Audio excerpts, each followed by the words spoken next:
Interesting verse in Romans chapter 1, verse 20. It says, "For the invisible things of God from the creation of the world are clearly seen." Every time you and I look at anything in God's creation, we should ask ourselves the question, what spiritual truth does this illustrate? That squirrel, that fish, that bird, that dog, that cat, that animal, that whatever it is. God did not make things or creatures first and then use them to communicate truths. No, God made truth first. He made truths first and then made all around us, plants, animals, to communicate all of those truths. All of God's creation is meant to communicate the truths that God knows. Did you ever ask yourself God's picture in nature of an offended person?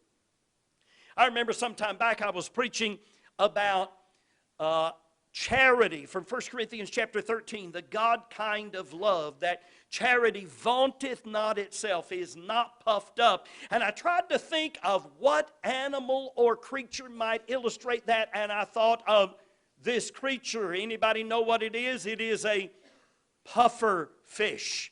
And a puffer fish has an unusual capability. I've caught them, had them on board the boat when they start doing this. And they blow themselves up until they look like that.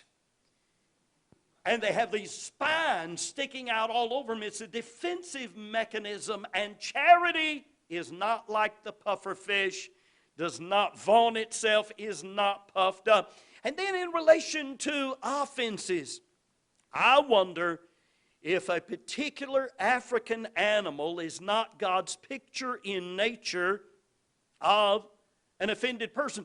But I'm afraid to tell you because I don't want to offend you, but I think the picture in nature, in creation of an offended person is a baboon. Yes. We were in Africa. We were on a big game safari going through a national park. Missionary Brian Stensis was there. We were going through the park, looking at all these animals. I saw a monkey in a tree, and they stopped the safari vehicle. I get up with my camera. I'm walking over to where this tree is. I get about 25, 30 feet away, trying to get a picture of this monkey up in this tree, when suddenly the branch the monkey was on broke. He fell. When he fell, we found out the tree was full of monkeys. There were probably 30 or 40 monkeys in that tree. That tree came alive with squawking and squealing and screaming, and I'm hightailing it back to the vehicle, and folks are laughing at me. And a little while later, one of the game rangers said to us, "Tell me what kind of creature that was." And we told him the monkey. He said, "It wasn't a monkey." He said, "It was a baboon." And he said, "There's something that most people in the world do not know about baboons."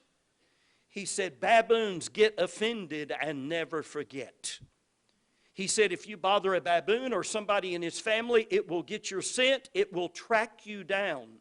It will remember, it will come, and it will get even." May I ask you, are you like a baboon? There is the possibility of offenses. But then secondly, there is the positive purpose for, or the positive potential of offenses.